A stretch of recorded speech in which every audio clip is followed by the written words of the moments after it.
Salut à toutes et à tous, en ce jeudi soir on se retrouve pour une nouvelle vidéo actualité. Je pense que c'est le bon moment pour la faire parce que il n'y a pas de rumeur immédiate d'arrivée du côté de l'AS Saint-Etienne aujourd'hui. Il y a eu une arrivée, on va en parler dans quelques instants. Et puis ça permet de faire un point global sur l'actualité de Saint-Etienne et de la Ligue 2 parce que le mercato continue en Ligue 2 mais il y a aussi d'autres choses à évoquer. Comme il y a eu une conférence de presse à Nantes où Michel Derzakarian était interrogé notamment sur Mostafa Mohamed, et c'est très important de parler de nos concurrents là je trouve pendant cette période estivale parce que ça bouge pas mal partout. On va parler du mercato, on va parler de l'actualité stéphanoise, on connaît la date à laquelle sera dévoilé le maillot extérieur cette saison. On va aussi évoquer des retours à l'entraînement, Mahmoud Jaber et Nadir El Djamali et plein d'autres choses. Avant de lancer, je voulais vous remercier pour votre fidélité depuis toutes ces années. Vous êtes de plus en plus nombreux à regarder les vidéos et franchement, ça me fait hyper plaisir. Donc, vous savez ce que vous devez faire. Vous devez commenter, vous devez donner vos avis et surtout, vous devez également me dire ce qui va et ce qui ne va pas sur la chaîne pour que je m'améliore. Parce que franchement, cette chaîne, elle est pour vous. Donc, n'hésitez pas à le faire et je suis preneur de tous les avis, de toutes les critiques, qu'elles soient positives ou négatives, tant qu'elles sont constructives, bien entendu. En tout cas, comme d'habitude, je vous demande deux choses. Pour soutenir la chaîne, c'est liker la vidéo et vous abonner également. Ça me fait plaisir, ça vous coûte rien. Et puis, ça référence la chaîne, donc c'est hyper important. Allez, on va lancer le petit générique et on va évoquer toutes les actualités récentes côté stéphanois et en Ligue 2 aussi.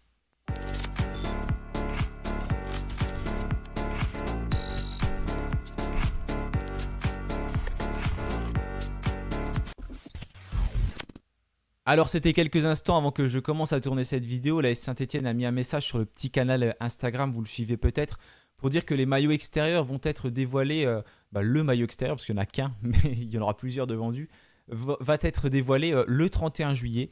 Je ne sais pas dans quel contexte, comment il va être dévoilé. Il y a eu un événement pour le maillot domicile et celui de gardien qui se tenait le 8 juillet. Mais voilà, on attendait de savoir quand ça allait être. Il va sans doute être blanc, comme d'habitude. J'imagine, en tout cas, c'est nos couleurs traditionnelles. Le vert à domicile, le blanc à l'extérieur. Donc ce sera une semaine avant la reprise du championnat qui sera le week-end du 8 août. Et on se déplacera, nous, du côté de Sochaux. Il y a eu une arrivée côté stéphanois, la 5e recrue de ce mercato estival. On a eu déjà un gardien, ensuite un défenseur. Là, c'est un milieu de terrain et puis on avait eu un meneur de jeu, un joueur capable de jouer plus comme ailier. Cette fois-ci, c'est un milieu donc défensif qui s'appelle Aaron Chungwai. Je vous invite à aller voir la vidéo de présentation que j'ai tournée, que j'ai postée ce mercredi lors de l'officialisation du club, si vous voulez en apprendre plus sur le joueur. Mais en tout cas, il a signé jusqu'en 2030 et je crois d'ailleurs que toutes les recrues qui sont arrivées ont signé jusqu'en 2030 du côté stéphanois. On a l'habitude avec Kilmer d'avoir des contrats qui sont longs dans la durée. Donc voilà, contrat de 4 ans pour ce joueur-là. Milieu défensif, mais qui est aussi capable de jouer en tant que défenseur central.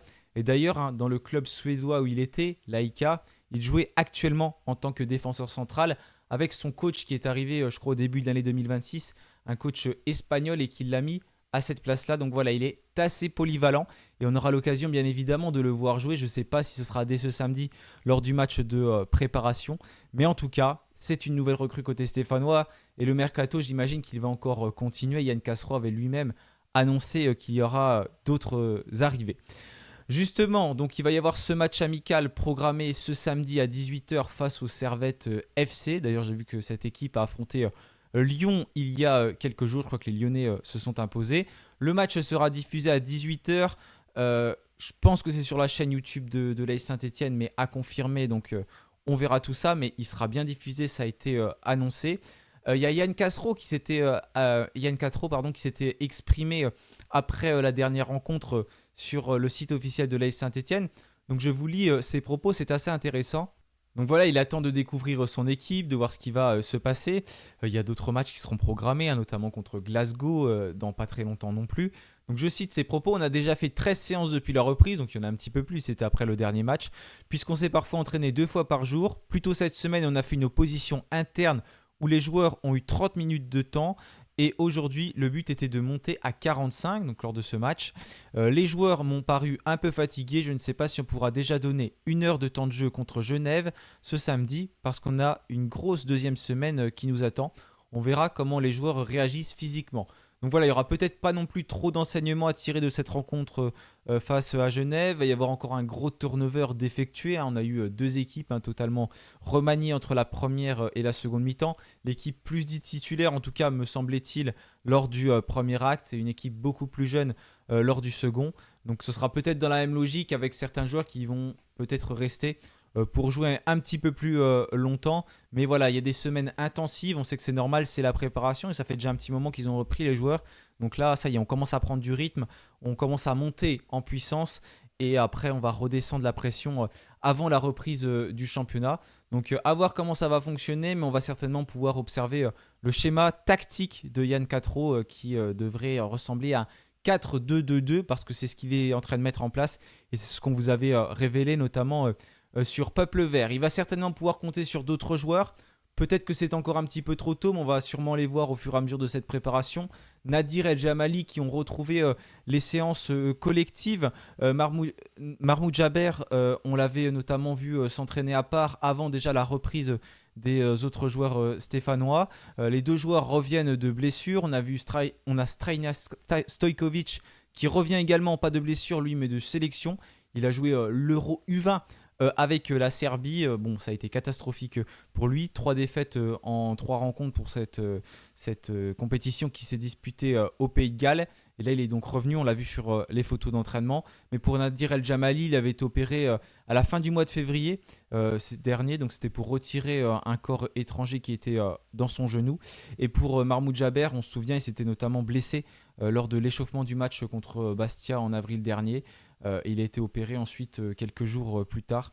Et là voilà, il fait son retour. Donc des bonnes nouvelles en tout cas du côté de l'AS Saint-Etienne. Je voulais évoquer aussi un autre joueur, c'est Maxime Bernauer. On l'a vu jouer en tant que défenseur central. Plutôt, on sait que c'est un joueur qui est polyvalent. Et dans la tête du coach des Verts, Yann Cattereau, il pourrait plutôt jouer en tant que milieu de terrain. Et oui, c'est peut-être le poste que va occuper Maxime Bernauer cette saison si le coach des Verts décide de le faire jouer, que ce soit en tant que titulaire ou en tant que remplaçant. Je vous cite ses propos. Je sais qu'il peut jouer en défense, mais son profil est plus proche de celui d'un milieu de terrain. À mon sens. Voilà, c'est ce qu'il avait évoqué après le dernier match de préparation. On l'a observé au milieu de terrain. Et il connaît déjà ce poste, Maxime Bernauer, même si ça fait longtemps qu'il n'y a pas joué. Mais il y avait joué notamment au Mans, c'était il y a 5-6 ans. Et aussi quand il évoluait à Concarneau, et c'était encore un petit peu plus vieux. Mais voilà, ça s'entend parce que c'est un joueur qui est aussi très bon à la relance. Certainement d'ailleurs plus fort à la relance que dans les duels. Donc ce positionnement, on peut le voir, je pense, certaines fois mis là. Et on en avait discuté d'ailleurs la saison dernière quand on était en manque cruel d'un vrai numéro 6. Finalement, cette solution n'a pas véritablement été choisie par Philippe Montagnier. Mais Maxime Bernauer voilà, pourrait être utilisé en tant que milieu de terrain. En tout cas, c'est là que le voit plus Yann Cattereau. Le mercato est lui loin d'être fini. C'est bien parce qu'il y a de plus en plus de propos du coach. Là, je vous relais des propos d'Evect et le coach des Verts qui avait dit ce qu'on essaye de mettre en place pour les prochaines semaines, c'est de construire un groupe, construire une équipe. Nous allons accueillir plus de joueurs dans l'effectif. Il faudra donc construire ce groupe, cette équipe et ce style de jeu. Donc voilà, Cattereau qui va clairement annoncer la couleur. Il y aura d'autres arrivées. Donc depuis, il y a eu l'arrivée de Aaron Chuangwei, qui est arrivé pour renforcer le milieu de terrain ou la défense de Saint-Etienne, mais je pense plutôt le milieu de terrain. Mais certainement d'autres arrivées pour les Verts. Voilà en tout cas concernant l'effectif professionnel pour les actualités que je pouvais vous donner. Ensuite, il y a la réserve, parce que la réserve connaît également son groupe pour cette saison. Elle défiera notamment Marseille et Montpellier en championnat. La réserve qui va jouer aussi contre le Stade Beauquerrois, contre l'ES Canet-Rocheville, l'ES Phocéenne, le FC Rousset, l'Atlas Payade, l'Olympique d'Alès, le Riviera FC, le SC Berre, l'US Mandelieu.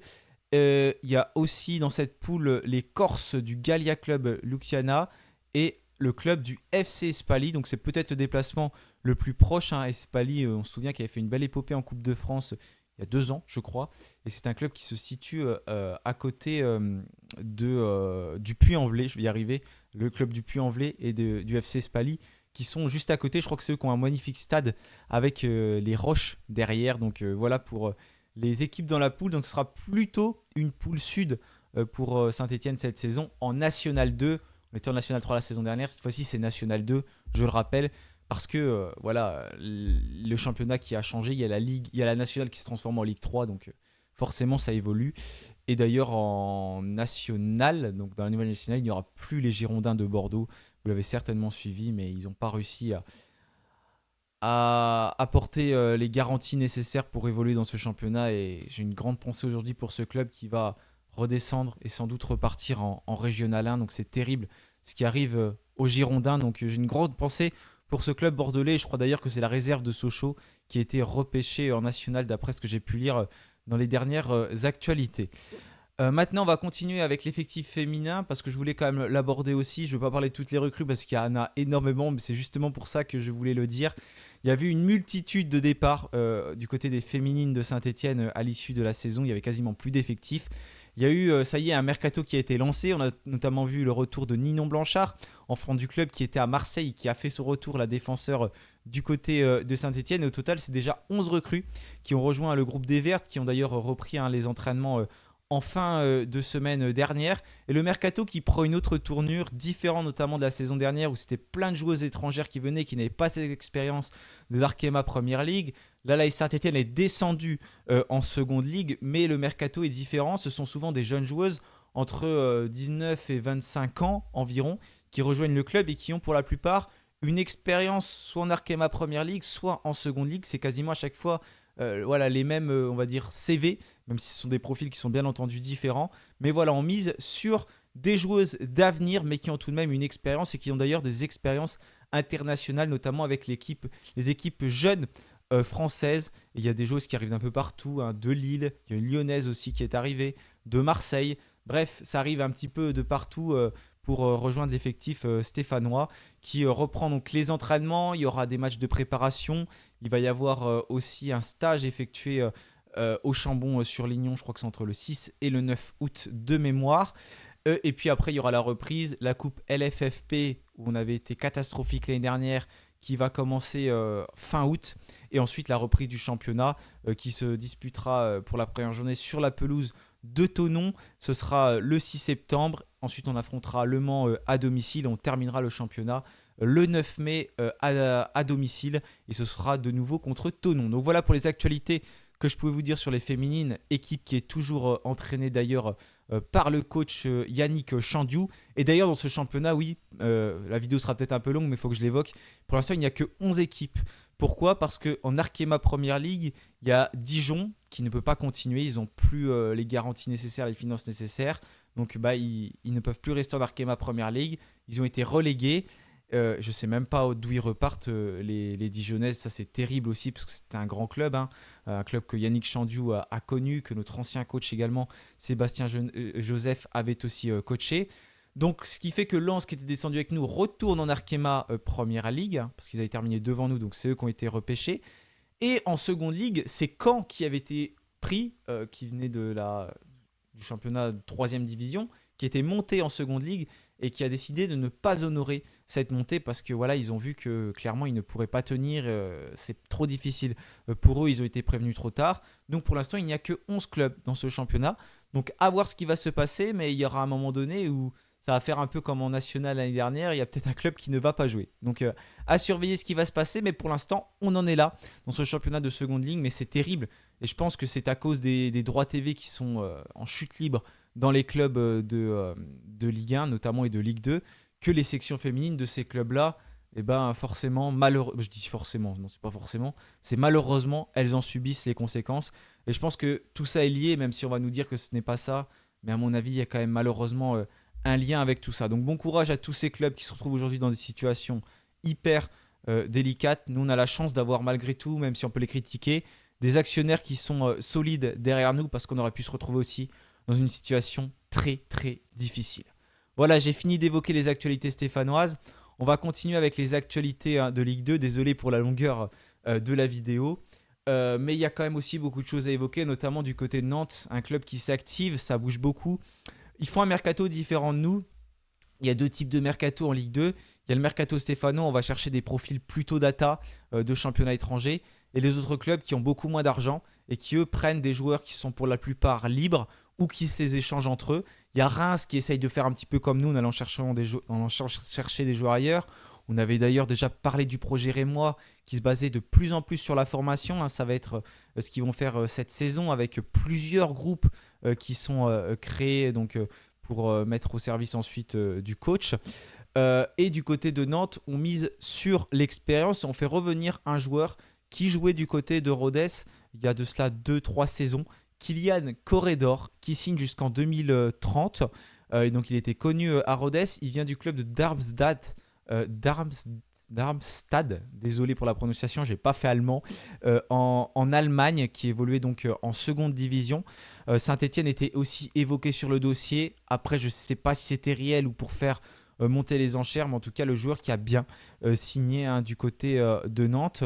Et d'ailleurs, selon Ouest France, Vincent Marchetti, qui est sous contrat avec le PFC, pourrait rejoindre Nantes. C'est un milieu de terrain d'expérience de Ligue 2 qui est notamment passé par Nancy et Ajaccio. Il y a un autre joueur qui pourrait rejoindre le club nantais, c'est Mathieu Cafaro. On en avait déjà parlé, on le connaît très bien du côté de Saint-Etienne. Il devrait être libéré de son contrat avec le Paris FC pour s'engager ensuite avec le Paris FC. Contrat de 2 ans plus 1 an en option. Donc c'est encore Ouest France qui est très bien informé, qui nous annonce ça. Voilà pour les rumeurs concernant les transferts à Nantes. Je crois que je n'ai rien oublié. Et ensuite, juste revenir un petit peu sur la conférence de presse de Michel Derzakarian, parce que voilà, il y a des questions qui ont été posées, notamment sur le gardien, parce qu'il y a Dupé qui est revenu au club. Est-ce que c'est lui qui va occuper les buts ou Alban Lafont qui revient, il était au Panathinaikos la saison dernière. C'était Anthony Lopez qui était le gardien nantais et qui est aujourd'hui plus au club. Mais non, c'est clair, pour Michel Derzakarian, ce sera bien Dupé. Je cite, la priorité, c'est Dupé, pas Lafont. Comme titulaire dans les buts, si Lafont venait à revenir vraiment, ils vont voir ce qu'ils vont faire, mais il est toujours sous contrat avec le club nantais, mais ce sera bien Dupé, le gardien. La question lui a été également posée par rapport à Mostafa Mohamed, parce que Michel Derzakarian indique ne toujours pas avoir de nouvelles de Mostafa Mohamed. Il était déjà surpris, il y avait une question qui lui avait été posée dernièrement, pas surpris par la question, mais par ce qui se passe, par la situation du joueur qui est complètement folle. Mais en tout cas, pas de nouvelles. Donc Mostafa Mohamed qui ne semble pas vouloir reporter les couleurs nantaises. Et je le rappelle, j'avais déjà dit dans une précédente vidéo, Mostafa Mohamed qui était pisté par Saint-Etienne il y a 4-5 ans. Il y avait une interview lunaire de Roland Romeillet et finalement il n'avait pas rejoint le club, ce qui n'est peut-être pas un moindre mal finalement pour l'AS Saint-Etienne. Voilà en tout cas les actualités concernant Nantes. Concernant Montpellier, donc c'est une information de Morning Foot, je vous cite que les médias fiables. Vous connaissez peut-être pas ce média, mais je connais celui qui le tient, donc je peux vous donner l'information parce que je sais qu'elle est très fiable. Alexandre Mendy, à qui il reste 2 ans de contrat, va quitter Montpellier pour s'engager dans le club de Al Fessaili en Arabie Saoudite. Ça a d'ailleurs été confirmé par d'autres médias. Donc Alexandre Mendy, qu'on connaît très bien, c'est un des meilleurs avant-centres de ce championnat de Ligue 2 et qui quitte d'ailleurs Montpellier comme beaucoup de joueurs. On avait eu Teddy Savanier aussi qui a annoncé son départ et Montpellier qui part sur un mercato un petit peu moins ambitieux que la saison dernière. Je rappelle que les frères Nicolin restent à la tête du club. Ils ont décidé de ne pas le vendre. Et il y a Daylam Meda qui a rejoint officiellement le club. C'est un joueur de 23 ans qui vient du Pau FC, qui est sous contrat jusqu'en 2030. Et Mamadou Camara également qui arrive lui de Laval, donc qui va rejoindre le club Montpellier. Voilà en tout cas pour les actualités de Montpellier. Ensuite, on va parler de Dunkerque qui a perdu un élément important. C'est Vincent Sasso, défenseur de 35 ans, très expérimenté qui rejoindre le Havre. Et avec le Havre, il y a une entente forcément. Pourquoi ? Parce que le directeur sportif qui a remplacé Mathieu Baudemer, il s'appelle Dembaba. Et c'était le directeur sportif de Dunkerque il y a encore quelques semaines et qui a rejoint donc le club doyen lors du mercato estival. Donc j'imagine que voilà, c'est un lien, l'arrivée de Vincent Sasso, qui était souvent capitaine cette saison. Il a joué 25 matchs d'ailleurs la saison dernière. Il était tout le temps titulaire, c'est juste qu'il a eu une blessure à la cuisse pendant 2 mois durant l'hiver qui l'a contraint forcément à être éloigné des terrains. Voilà en tout cas une grosse perte pour les Dunkerquois. Du côté de Reims, on va avoir Peipe Sissoko qui est prêté en D1 autrichienne dans le club du SV Ried.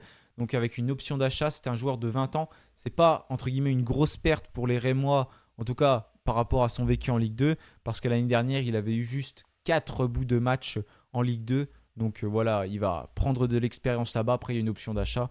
Le club autrichien le conservera ou ne le conservera pas suivant sa saison. À Rodez, on a Damian Pavlovic, milieu défensif, qui rejoint le club. C'est un joueur qui est âgé de 25 ans et qui va découvrir le championnat de Ligue 2. Il a joué au FK Žalgiris Kaunas, un club qui évolue en Lituanie. Il a notamment disputé des barrages de Ligue Europa Conférence. Et lui, il s'engage jusqu'en 2029 donc dans le club de Rodez, qu'il faudra une nouvelle fois surveiller cette saison parce qu'ils ont l'habitude de faire des belles saisons. Du côté du Pau FC, c'est un des clubs les plus actifs depuis le début du mercato, avec beaucoup de joueurs libres qui arrivent. On a notamment eu Brice Maubleu qui est arrivé en provenant de Saint-Etienne, notre gardien. Jesse Benet qui rejoint le Pau FC en provenance de Grenoble. C'est pareil, c'est un joueur très connu du championnat de Ligue 2. C'est un milieu de terrain qui s'engage sur 3 saisons. Et on a également Quentin Daubin qui est de retour, lui qui arrive de Valenciennes, où il était en fin de contrat, donc dans ce club qui évolue en Ligue 3. Un milieu de terrain qui a joué à Pau entre 2017 et 2022. C'est un joueur historique de ce championnat de Ligue 2 qui était sans doute libre. Et selon Sud-Ouest, Ryan Tosgar, qui évolue actuellement à Pau, va rejoindre le Standard de Liège. Voilà en tout cas. Et puis un départ également annoncé, Steve Besnard, qui était le joueur avec le plus d'ancienneté dans ce club de Pau, qui était là depuis 2020, le quitte, donc c'est désormais officiel. C'était pas forcément très attendu, c'est un milieu de terrain, il part en Azerbaïdjan, et il avait prolongé son contrat de 2 ans ce printemps, et le club a décidé de le laisser partir pour tous les services qu'il a rendus, mais voilà, en tout cas apparemment c'est une proposition d'après ce que j'ai lu, qu'il ne pouvait pas refuser, donc il s'en va dans le championnat d'Azerbaïdjan. Encore 2 informations et je vous laisse tranquille parce qu'il y a beaucoup de temps déjà dans cette vidéo. Du côté d'Annecy, Pascal Mozy, 18 ans, rejoint le club. C'est un milieu défensif, il est international polonais U19, un contrat de 3 ans. Il vient du Lega Varsovie. Donc voilà pour ce Lega Varsovie, oui voilà donc pour ce jeune joueur qui rejoint Annecy, à voir ensuite si ça va être un titulaire ou non dans cette équipe. Et je voulais évoquer rapidement Nancy. Pas par rapport à du mercato, mais par rapport à un communiqué qui a été dévoilé par le club il y a 2-3 jours pour annoncer clairement l'objectif de la Ligue 1 d'ici 2 à 3 ans. C'est annoncé dans le communiqué. Cette saison, l'objectif sera plutôt de terminer dans la première moitié du classement. Ils souhaitent aussi réduire leur effectif avec un meilleur équilibre entre expérimentés et jeunes joueurs. Vraiment, ils ont fait un long communiqué. Ils parlent d'un recrutement sur analyse data. Je cite leurs propos, nous poursuivons activement notre recrutement, notamment sur les postes offensifs, en particulier sur les ailes. Donc pour dire que le mercato continue du côté de Nancy. Et justement pour la data, ils font un partenariat avec l'AZ Alkmaar, un club qui évolue aux Pays-Bas. Donc c'est notamment pour renforcer leur stratégie sportive de recrutement. Ils évoquent qu'il n'y a pas de lien capitaliste entre les 2 clubs. Donc ça c'est dit dans leur communiqué. Mais je crois que ce club est reconnu notamment pour son mercato, ses mercatos et son utilisation de la data. Donc c'est certainement vers ça que veut se tourner le club nancéen. Voilà en tout cas pour cette vidéo actualité. Peut-être d'autres dossiers à évoquer, donc n'hésitez pas à le faire. Hein, parce qu'il y a beaucoup de clubs en Ligue 2, il y en a 18, donc ça bouge. On va voir comment ça va continuer, la Coupe du Monde qui tend à se terminer désormais. Donc le mercato qui va sans doute s'accélérer. On va voir ce que va mettre en place le coach des Verts progressivement avec les matchs de préparation qui continuent. Et normalement, ils devraient être tous diffusés. Voilà, je vous remercie pour votre fidélité comme je vous l'ai dit tout à l'heure. N'oubliez pas de vous abonner, de liker la vidéo et je vous souhaite une très belle fin de semaine. Et bien sûr, allez les Verts!